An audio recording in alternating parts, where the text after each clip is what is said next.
Hey guys, welcome back to the channel. I have another Ford Lightning computer, this time coming from Florida. Christopher Rosen. He sent this, it got here yesterday at 6:30 p.m. And it says, the notes that I have here, which let me show you in the screen. Actually, that's probably the best thing to do. Let me just go in a normal way. So you have there the connection. I have the original, his computer. This is an NLP2. So it's a 2003 Ford F-150 Lightning. This is my cluster and my key. I have not do the parameter reset. So it will be the anti-theft light blinking, or we'll see when it's running. I think it should blink, or stay steady. That it means that I have not done the parameter reset, and I don't really need it for the test that I'm going to do first, which is his concern. Again, let me move you here.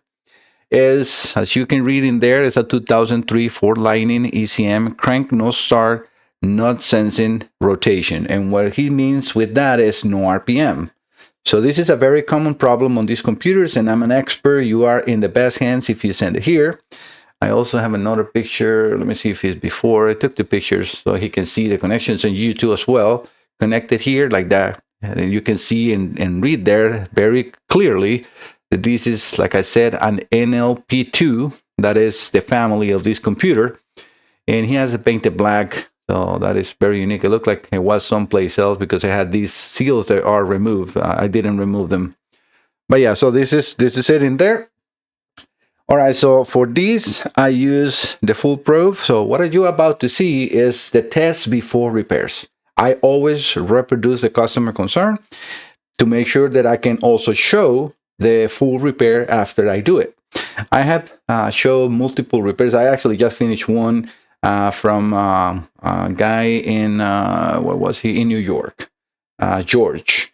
And you can see me with the hot plate and working, removing the microprocessor and some other components in there.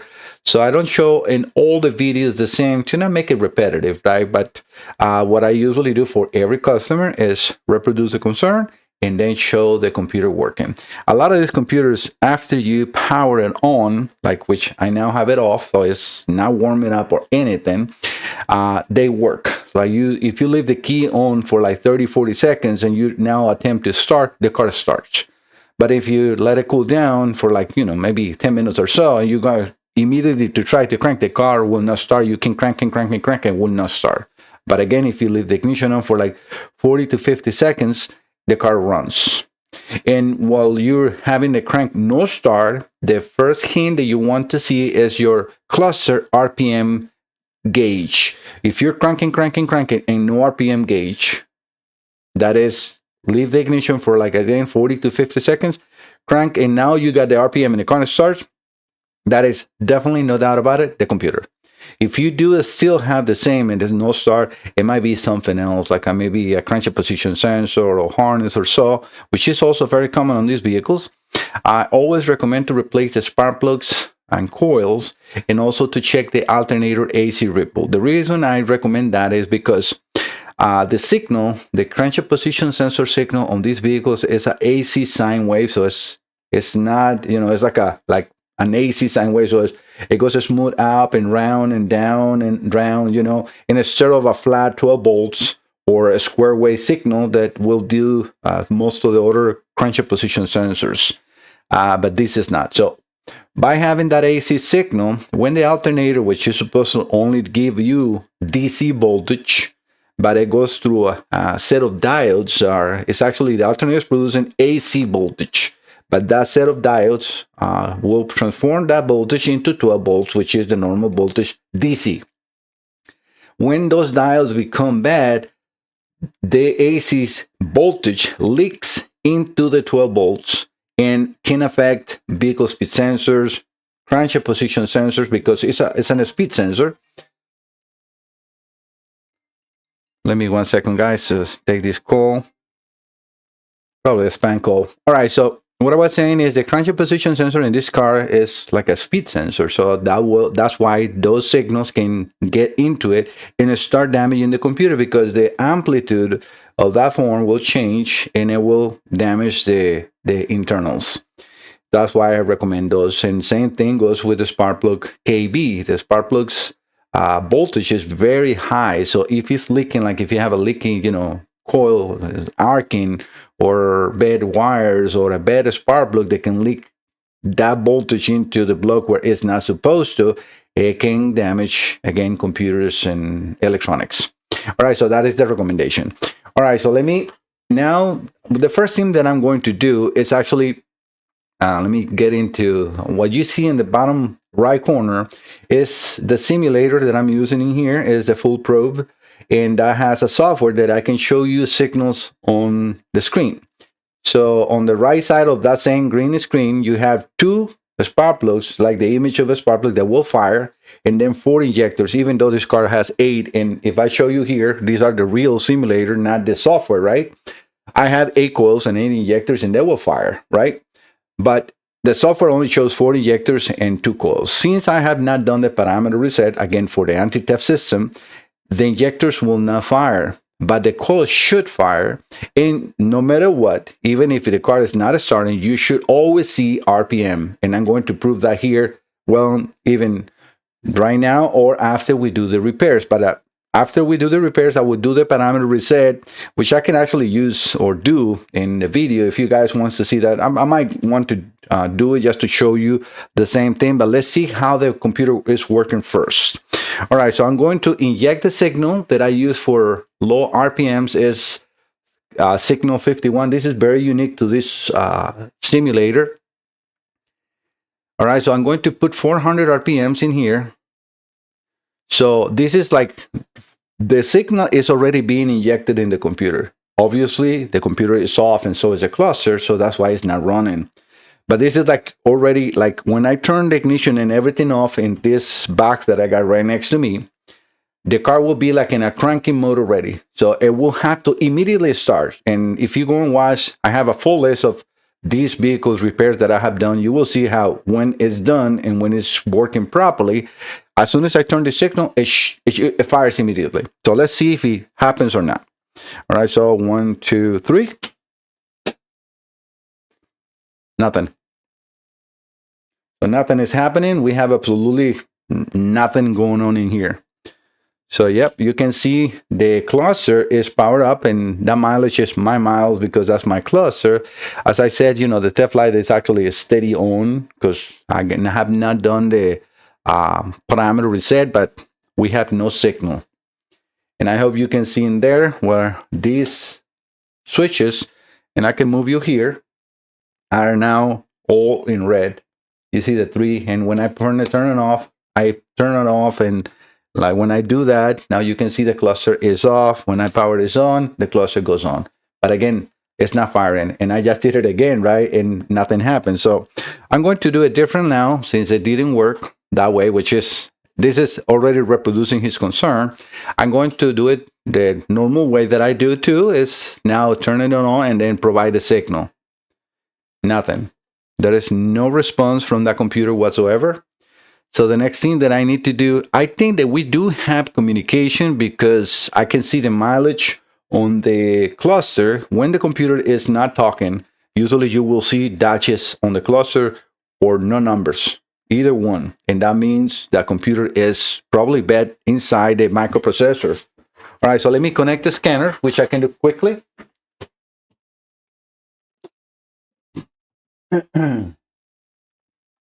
I'm going to connect the SUS. A snap-on SUS on here. In the meantime, that is turn it on. I'm going to keep the computer on to see if it runs. The signals are being injected. Let me just see. Yeah, so we got the signal. Sometimes when the computer runs, it gets warm, we get that signal to show up, and you will see that if it happens, because all of a sudden it start firing. Let's see if that happens. So I'm going to keep the computer on.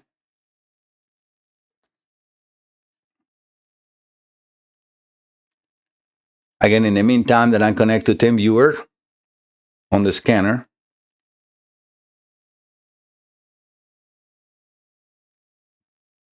It seems like this one is completely dead. because I have seen when it works, like this should have already be running. And everything is connected. Yep. I have not disconnected anything. C2, C1. Just double checking my connections in my simulator, but everything is there. All right, let's wait for that SUS to come up. And I'm going to resize that window so we don't cover my, let me get into that. We don't cover the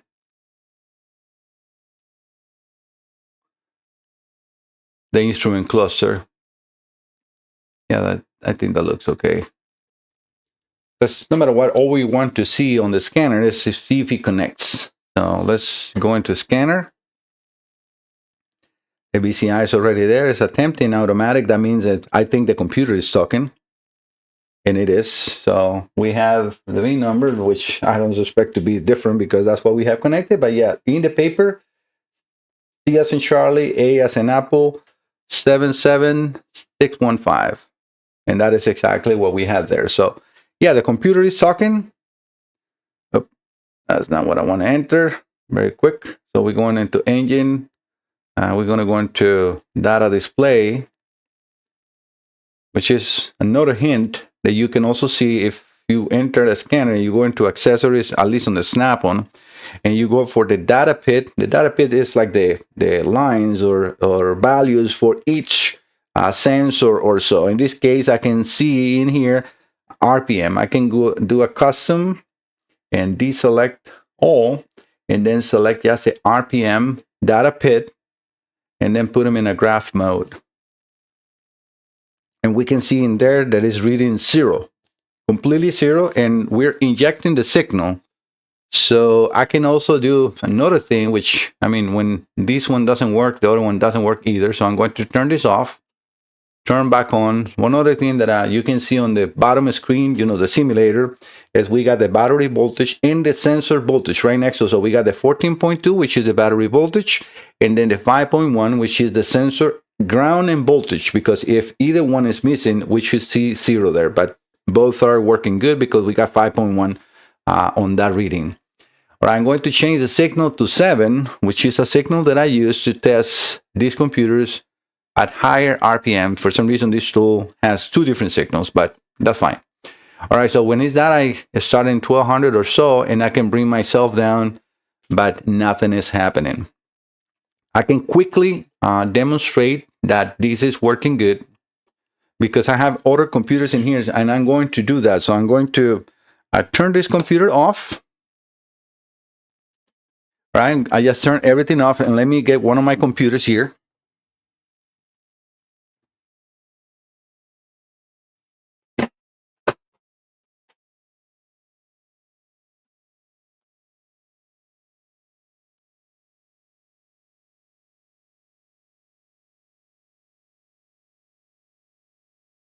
Yeah, you got a good view in there. So I'm going to remove his. Now everything is off. We have no star. I can put that one here.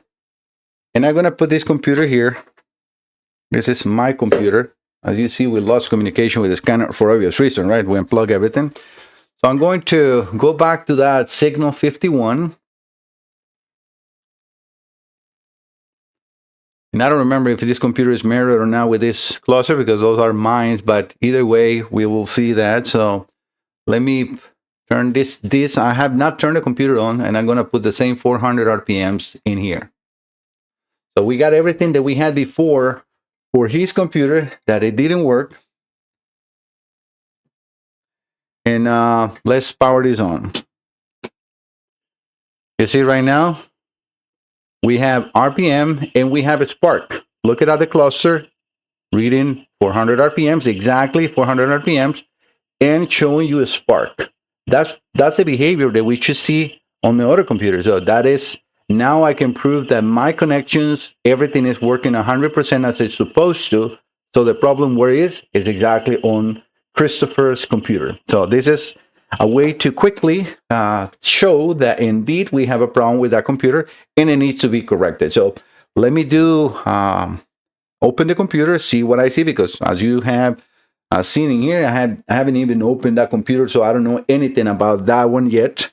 So let me work on that, and I'll be right back. Okay, guys? Decided to keep the video rolling so we can see together what we have here. So, I mean, hopefully it's not a burnt computer. I doubt it because we have communication. These are easy to open computers. Let me just get all this together.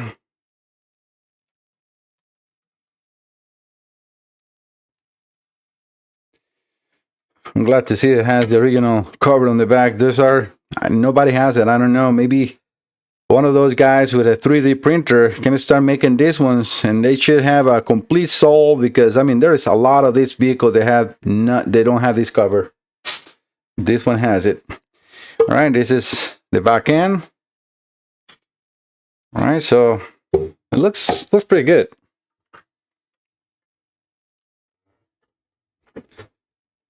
Yeah, I don't see nothing that the naked eye can pick.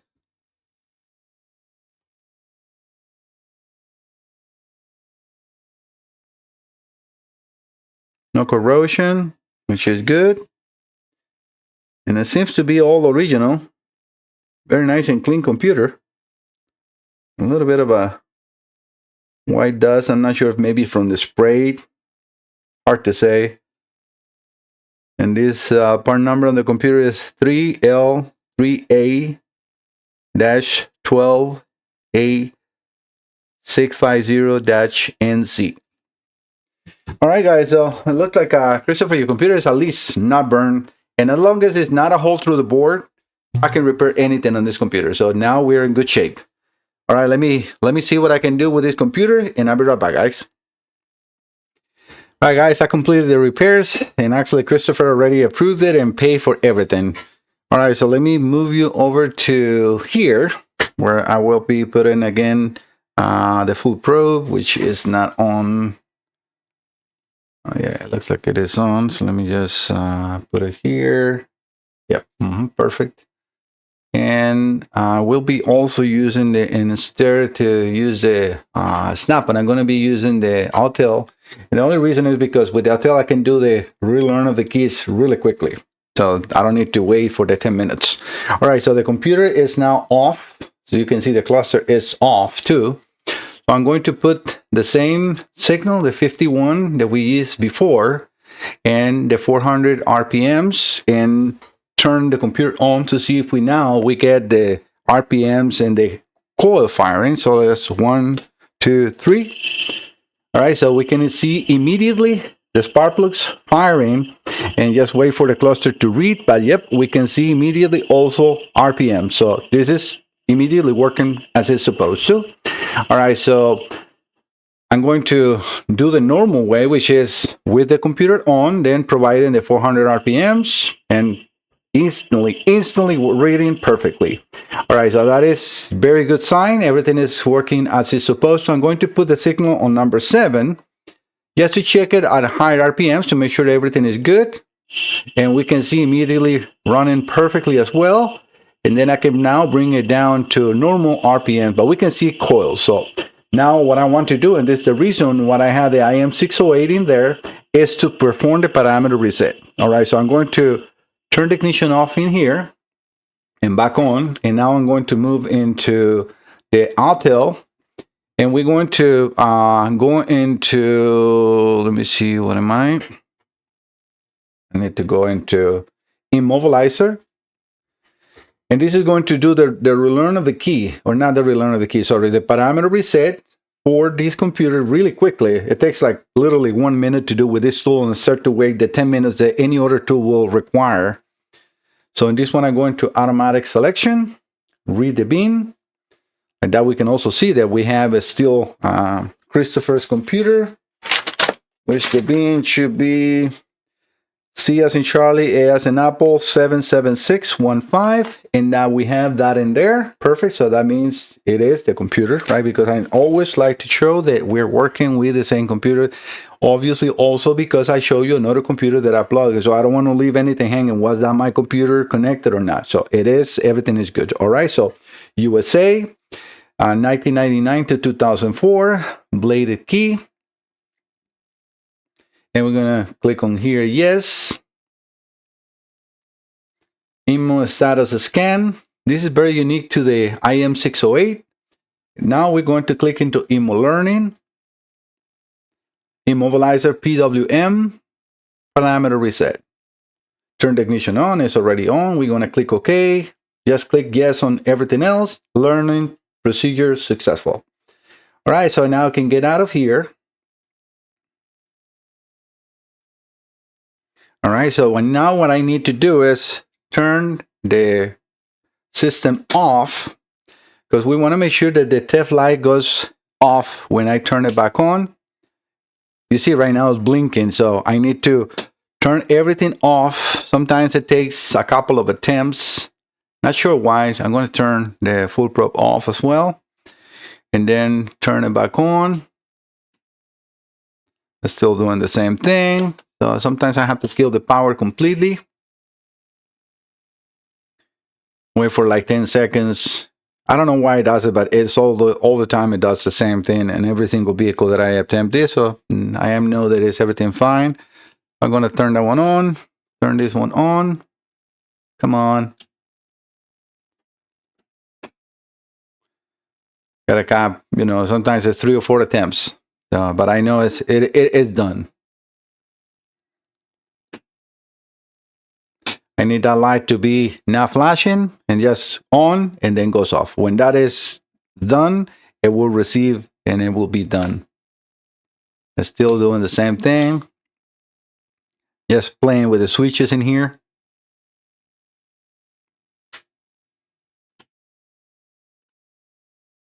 Come on. It's pretty simple, but it takes a couple of attempts in here.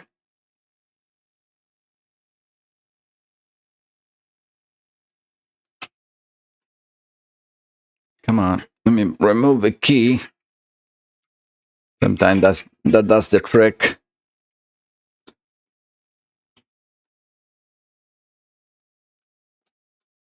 Well, let me put the key back in.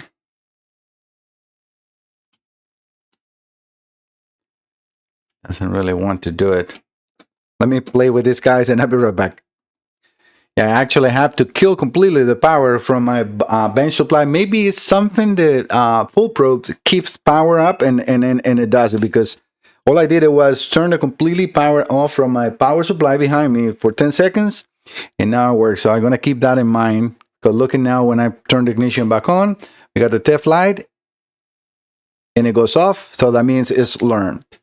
Now I can put the ignition. Let me see what signal we have here. We got 7. I can use either one. So we got 7. We need to start just in higher RPMs. Gonna have to come back because it's not doing it. Let me get out of here, because sometimes when I do the cycle of the key, I have to restart the whole process on the full probe. Where are you? Right here.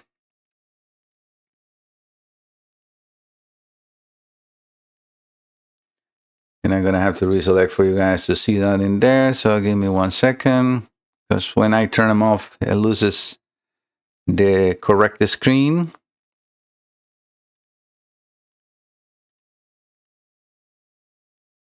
All right, we are now in the correct screen. And let's power this on. Let me go there. Come on. Now what? Let me start with the correct. You see, now I'm in the incorrect signal. So let me go with 400. Something happened.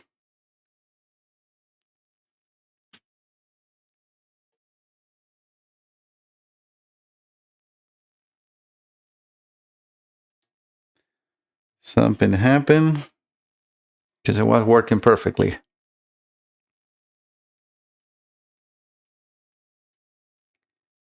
I'm in 500 RPMs, but that should make no difference. So let me turn this off.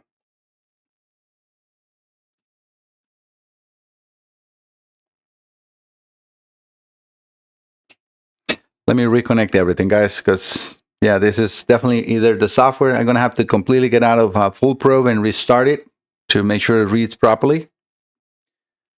I'm just restarting the software. I'm gonna keep it in the screen so you guys can see that, because yeah, when I play with the button, sometimes I have to get out of the full probe because otherwise I would not read.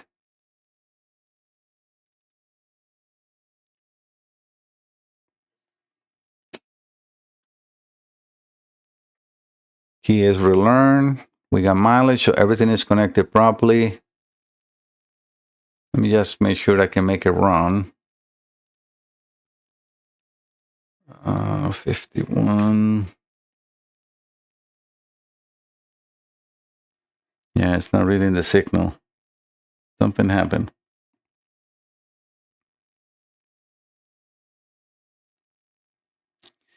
Something happened. All right, guys, let me unplug and plug everything back. I'll be right back. All right, guys, a couple of solder joints. Yeah, sometimes it's very hard to see. As you age, your eyes are not the best, even with a microscope. But yes, I was able to see two of the microprocessor pins were soldered, and that's why I ran. And those are where the signals come from, the analog over to the microprocessor. So I just resoldered those, and it seems like it's now everything good. So I have the battery connected, but not the ignition. So you can see how the TEF light is flashing because that is the normal setup, right? All right, so I have the full probe with the signal 51. Let me just show you that once again. I have to click on here. So that is the lowest speed signal, and it's already being injected. So let me just power this on, and we can see now injectors and coils. That's exactly what I wanted to show you. But yeah, for some reason, maybe when I was plugging and unplugging, that leg on the micro came loose and no longer worked. But everything is functional now as it's supposed to. So I'm going to turn this off in here, turn the ignition back on, and now inject the signal, which is a normal way I always do. The only time that I do signal present and do that is to try to reproduce the customer concern. But we can see that now this is working as it's supposed to. Again, if I kill the ignition, we will lose the signals. Obviously, you can see the cluster is now off. And as soon as I turn that on, they should come immediately. That's like you cranking and the crankshaft position sensor already present. So that is completely normal and it's working 100%. So this is nice and smooth. All right, I'm going to change the signal back again to the number 7, which is for the high speed RPMs. I always like to do a test on low and high RPMs to make sure that we are indeed getting all nice and smooth. And I can now bring it down to like around 700 RPM, 750. That's, what normal these computers will have. And we can now, and I can hear the injectors and coils nice and smooth. So you can see the signals in there. So Christopher, now your computer is fully operational. We can see now this working 100%. If I want to start these even at higher RPMs, I will have to get it over 1,000 or 1,200, right? Then if I kill this in here, and I do that, obviously this will never happen in the car, but I think it will run. You see, it runs instantly. You can see the RPMs on the cluster reading right away. So that is definitely working, and now I can hear that because obviously the computer is like, what is this? We started at 1,200 RPMs. That's not normal, right? But it's okay. So all I'm looking for to see here is that the computer can pick that RPM signal, and so is the cluster immediately. And as we can see, it's reading perfectly. No issues at all. So again, I will do it again in the low RPM signal. Always stressing my repairs as much as I can to make sure that the customer gets it and it's perfectly, no issues whatsoever. Computers are still warm to the touch, and I have not shown you, and this is things that I love to do. Sometimes I forget about it, but I want to show you his computer in the bench while I'm doing the repairs. So we can keep the, no, it will be on the way. So let me get the full probe out of the way. But yeah, you can see it, and let me get that circle out of the way so you can see Christopher and all of you, when I start doing the repairs, I always put them in a hot plate. I got that frame and arm that I can work without burning myself, and everything works really well now. And I like the Haku a little better than the JBC, which is really expensive. But I think that each tool has its own use. I would not use the JBC for all these computers just because it's not really a problem. But when I need to be more accurate about, as far as the curve of the temperature, I will use the Haku. Sorry, not the Haku, the JBC more, and that is again my own preference. I can use either one.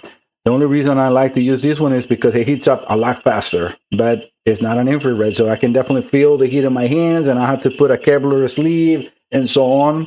I'm also talking a little more so we can hear and run this computer for a little longer. I'm going to turn it back off again. What signal we are? 51. So yeah, that's the small one. So one more time, 400 or so RPM. We can see injectors and coils immediately firing. The RPM in your instrument cluster or in my instrument cluster. Everything is good to go. Another successful repair on these beautiful cars, computers. I love those Ford Lightnings. Those are such a beautiful, fun cars of Christopher. I hope that you enjoy your car very soon. I'm going to overnight these to him. I promise I'm going to get it done today and then send it back to him immediately. And that is exactly what is going to happen. All right, guys, thank you so much for visiting the channel. If you have any automotive or marine computer, any Ford computers, I'm your best choice. Thank you so much for visiting. Don't forget to subscribe. See you next time. Bye-bye.